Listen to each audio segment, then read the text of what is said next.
Morning, welcome to Sales TV again here at Cranfield University, the Grenville Turner Studios. It's lovely to be here. Today's a little bit of a recap, so I'm joined by Alex and Adam, who you know are co-presenters. Alex, who is now in the Algarve. We don't know why. We're assuming it's all going to come out in the public and the press at some particular point. And Adam, who's in the news soon. Yeah, who's in kind of like Cambridgeshire. Is that right? Cambridgeshire? Suffolk. Suffolk, sorry. Close. Leafy. Yes. And there we go. So, guys, what are we talking about today?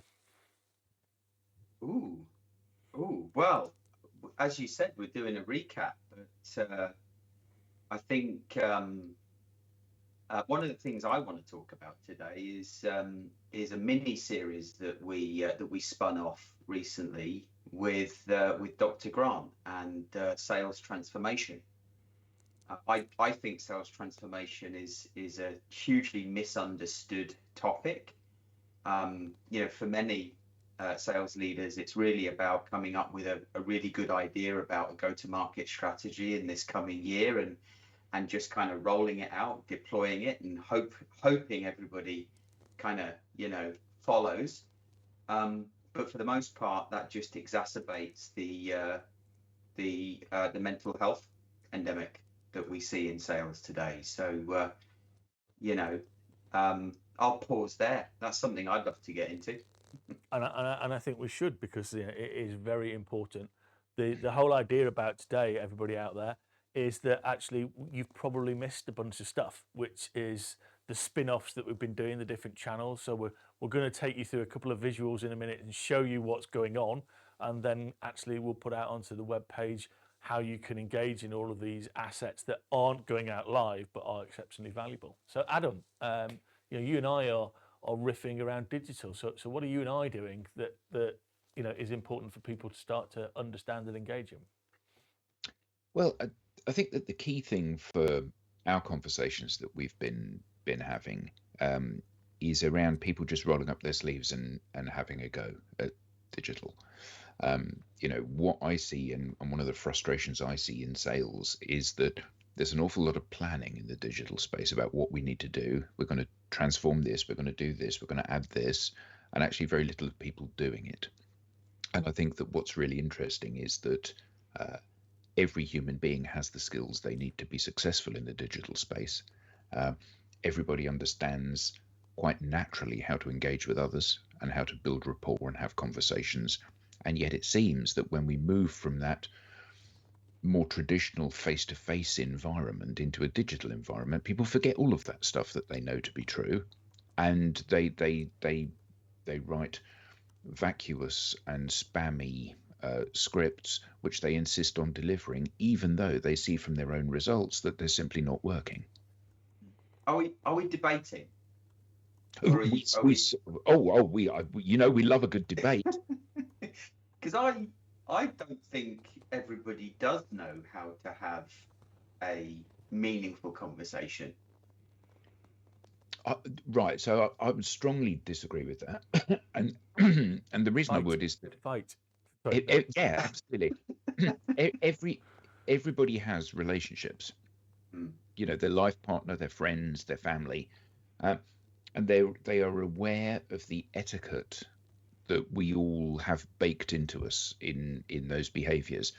When you meet somebody in a social environment where, a party or just a chance encounter at a coffee shop, and what you inevitably do is it's like a game of tennis, isn't it?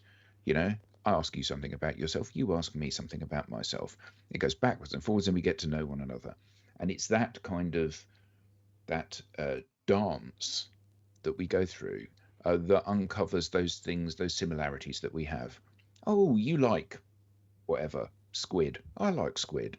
You like Formula One. I hate Formula One. Whatever those similarities and juxtapositions are the basis on which you build a relationship.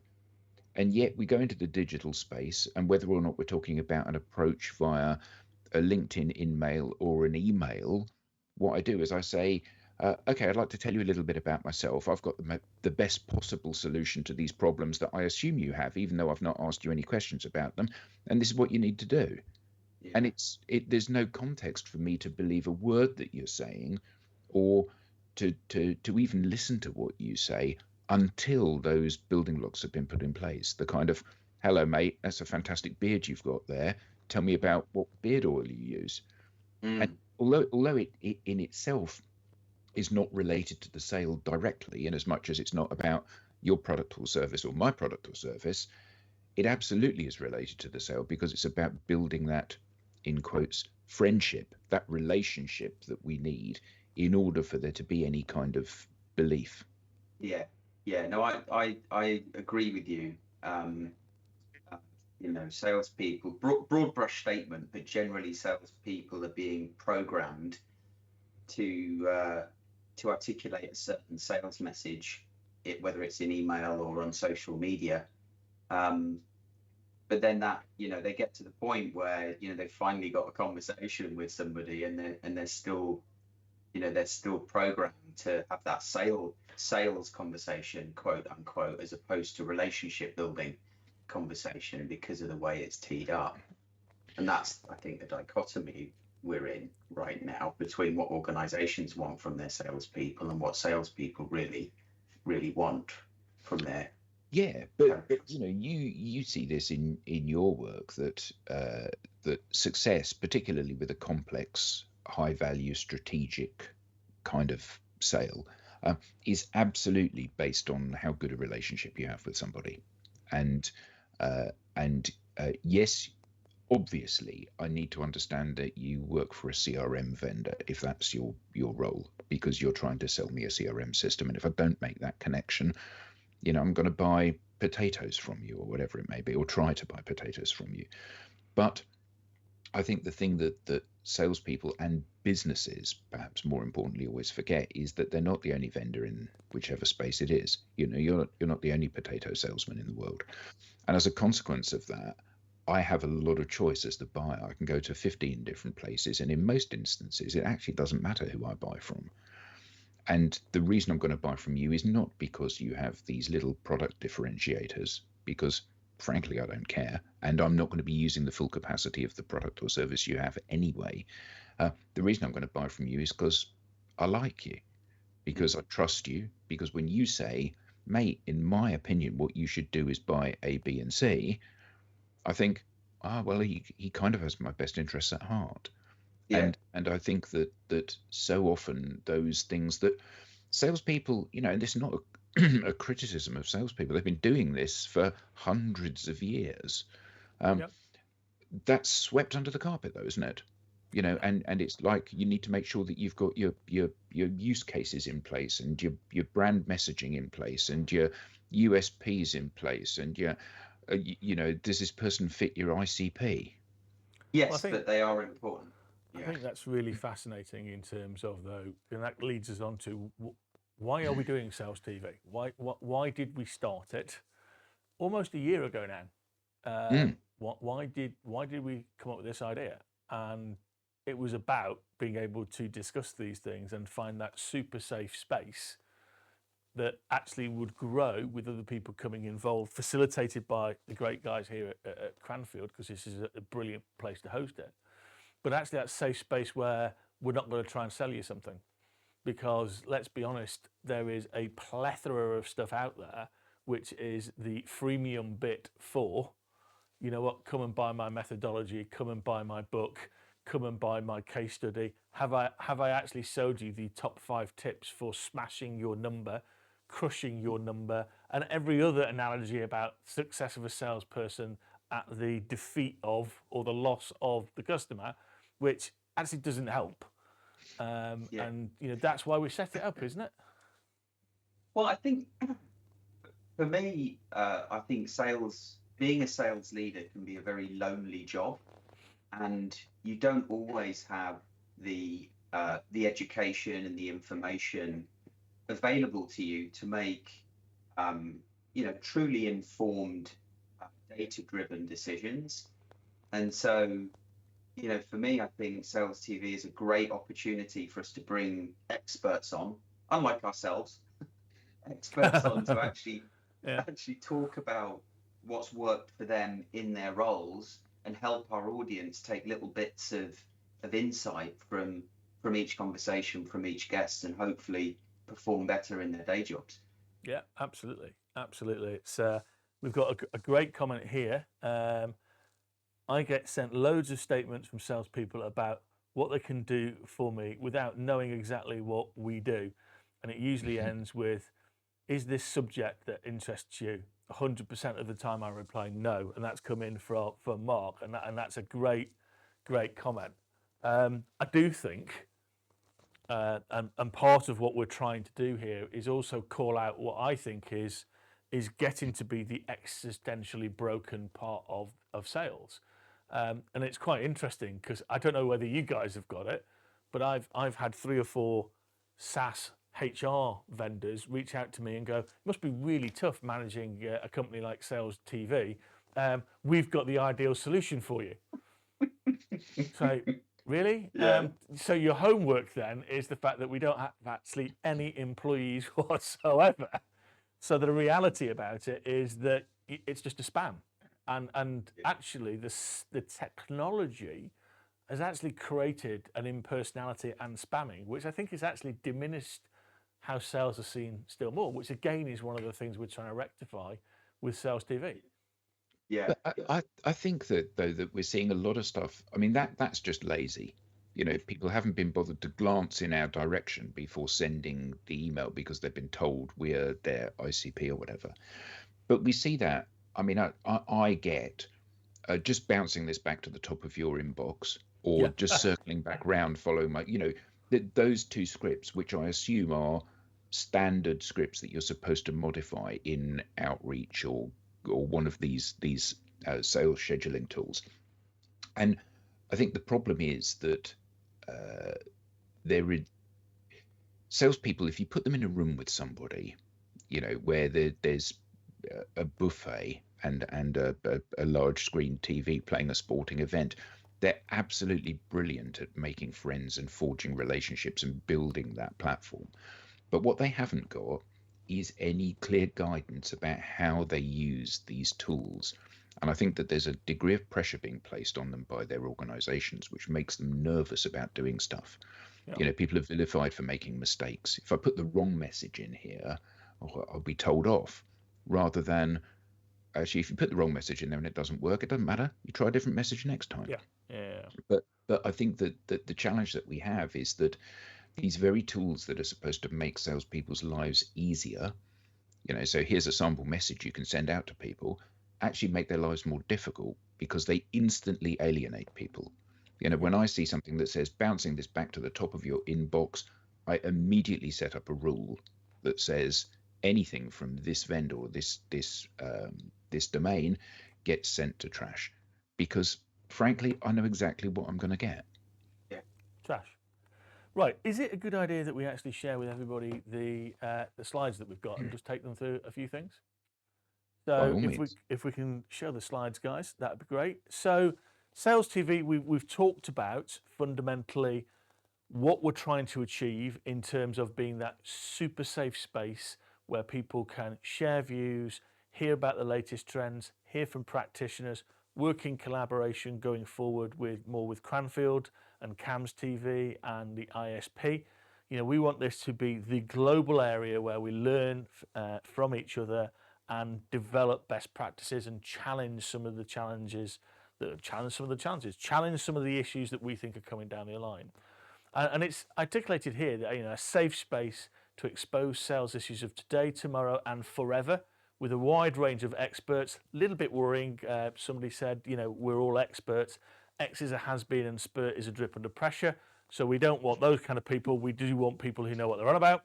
And there's no agenda to sell. There's no top tips. There's no silver bullets. There's no agendas. Just great, honest mixes of people who have sales views to share. And that's what we're about. And if you want to come on to Sales TV, whether that be in the morning here in the UK and obviously the afternoon in Asia, or midday in the US, which is the evening for us over here, let us know, and we'll have a conversation about what we feel that you can do to add a stitch to this football kind of conversation. How do we make it better?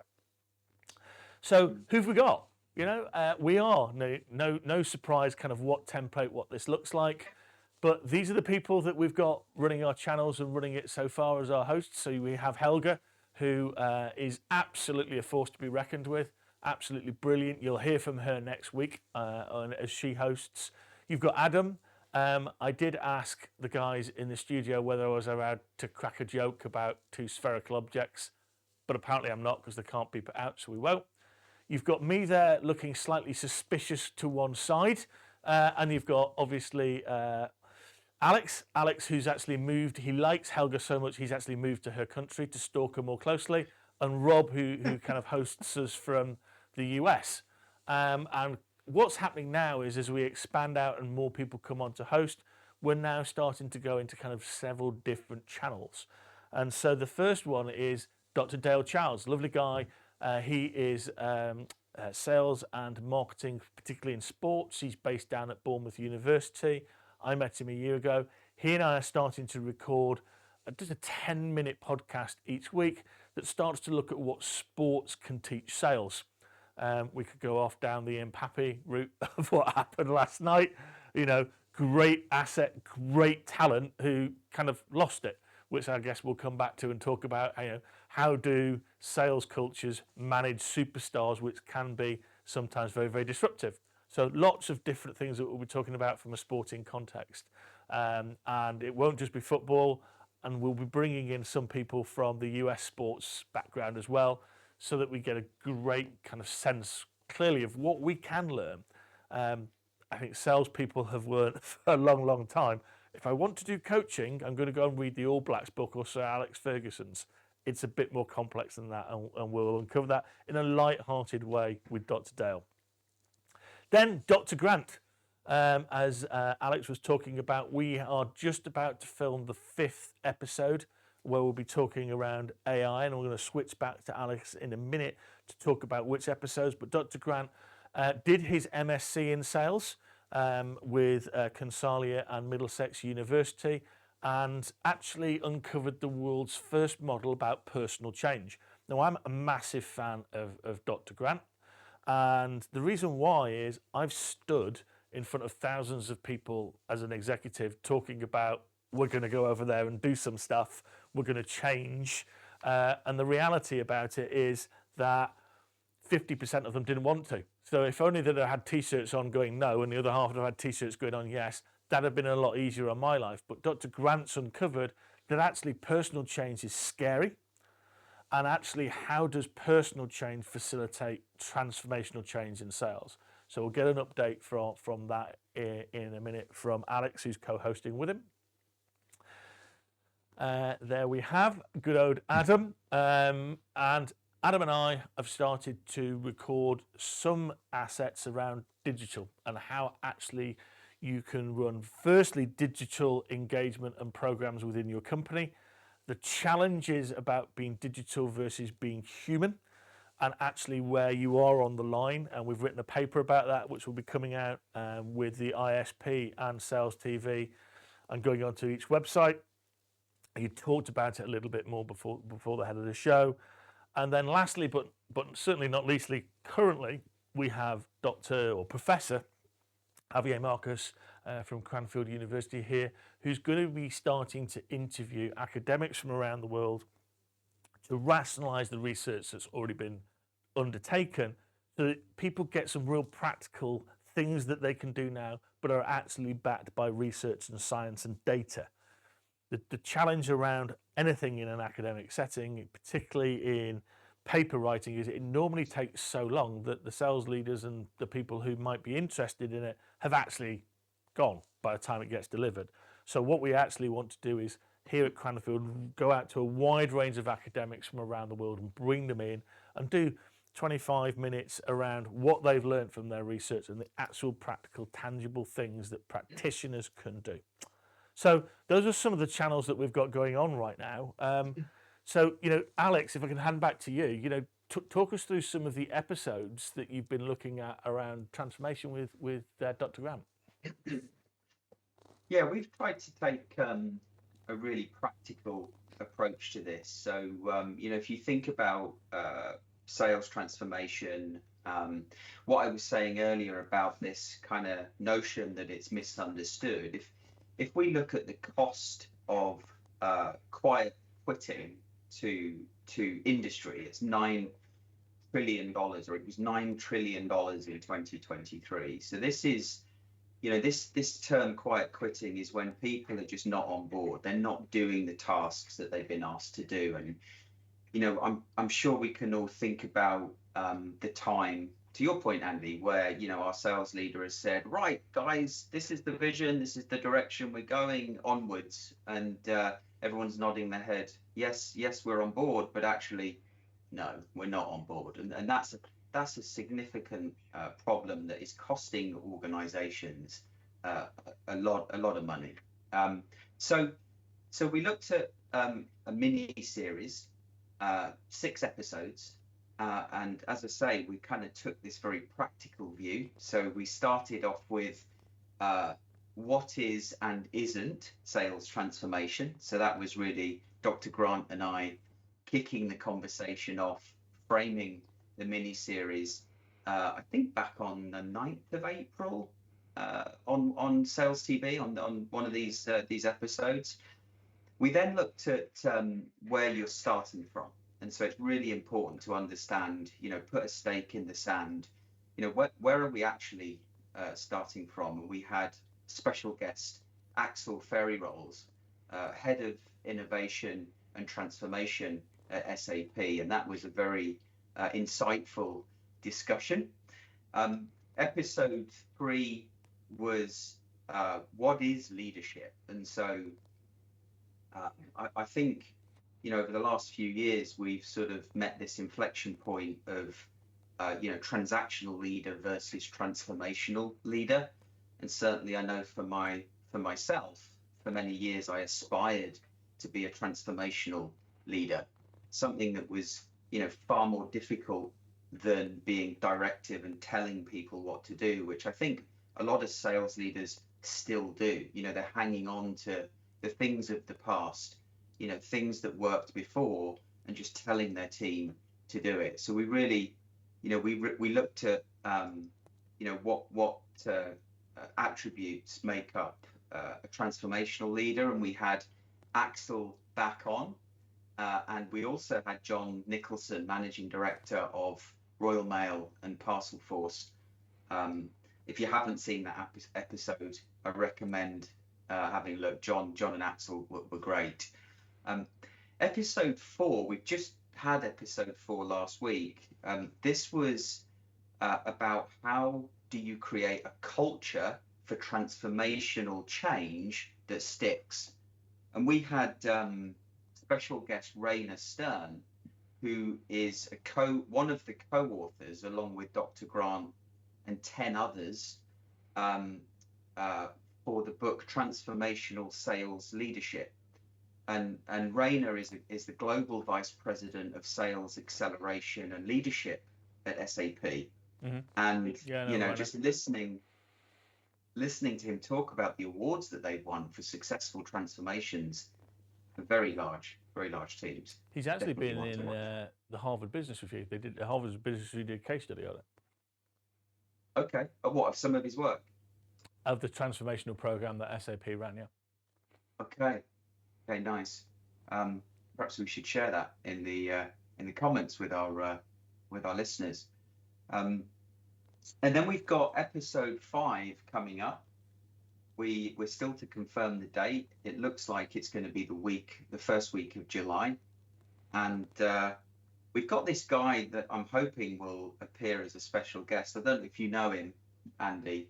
His name's Andy Hough, chairman of the ISP. Apparently he knows a thing or two about AI in sales. And he's devastatingly good looking as well, I hear. Yeah, losing a bit of weight, although the technical team here still haven't managed to get that shrinkage effect, a special effect yet. Come on, guys. What are you waiting for? You've got to stop eating those pies, Andy. Yeah, that is true.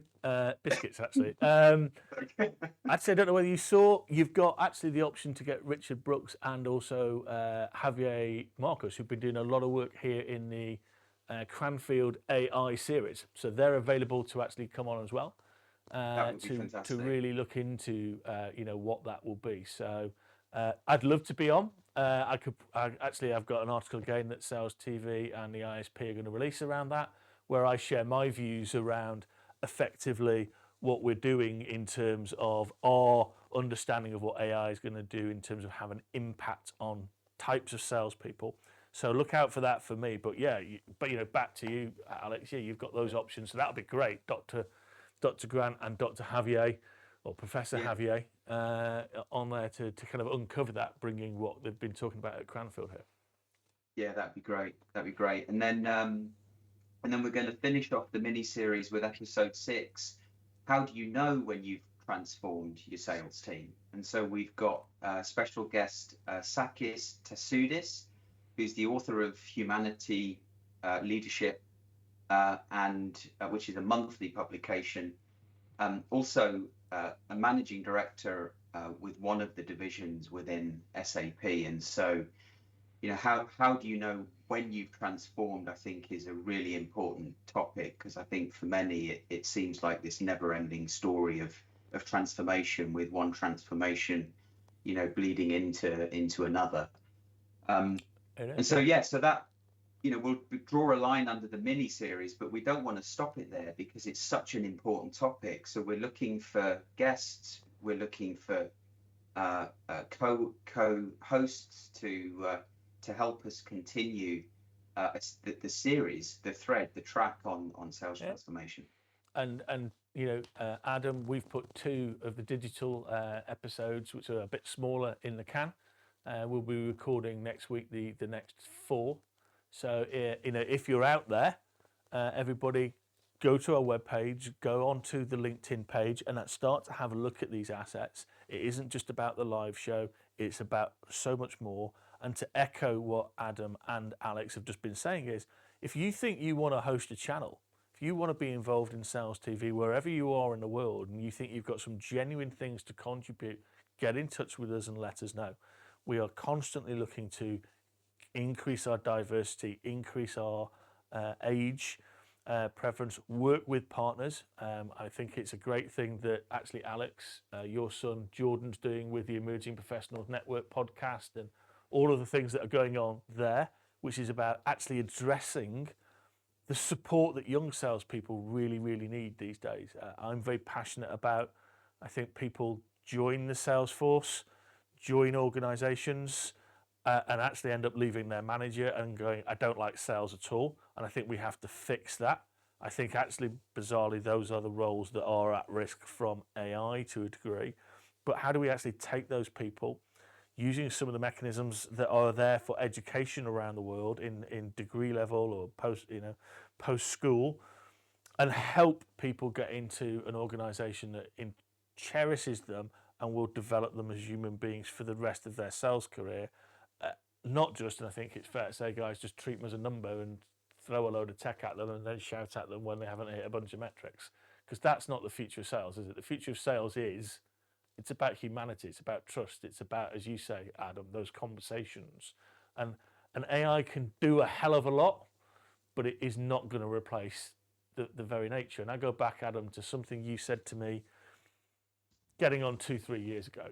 The human race is the only race and part of the world that actually enjoys art and culture for its sake.